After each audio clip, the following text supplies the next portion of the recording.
Start. All right, so around 9:20 this morning, I actually, for the day I was assigned to dispatch. We have one civilian dispatcher in our dispatch unit, one patrol officer in dispatch at all times.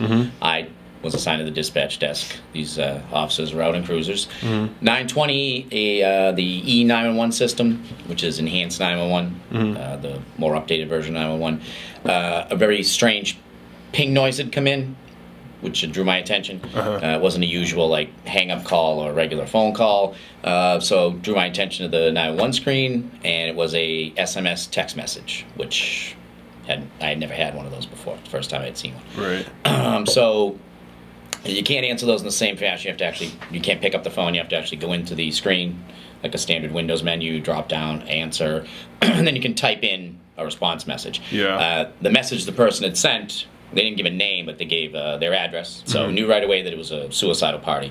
The normal way to respond to a 911, if it's just the number and like help or something, is to say, 911, you're being recorded, what's your emergency? There was no need to do that here. I knew exactly, guy gave me the apartment, the building, and what he was attempting to do. So sent a quick response with a, what is your name, with a question mark. Got no response. And the civilian dispatcher, I had him dispatch the south cars, which would be these two units, to the apartment complex, which literally, if you looked out the window, you could see it. It's less than a couple hundred yards across the parking lot that way. So they knew exactly where to go to. The screen that the enhanced 911 gives you an exact GPS when it's a cell phone. It gave us different apartment number, but the exact building, and within 40 feet of where his actual cell phone was located when he made the text message. So you're able to respond back and forth with text messaging. So I was able to send a message to him. He didn't respond to the first one. While they were en route, I sent a follow-up one that said, cruisers are on their way to your apartment. Have you done anything to taken any steps to harm yourself? Got no response again. So I called back on the business line to see if I could reach him by phone, and it went right to voicemail. And I think in between, that was only a couple of minutes time frame, from 9:21 to 9:24, all that occurred. And they got there, in that time frame. And they were on scene, and they can pick it up from there. So we got to the door, and door of the apartment, we're banging on the door, and nobody was coming to the door for a while. Right. Finally, after a few minutes, a female came to the door.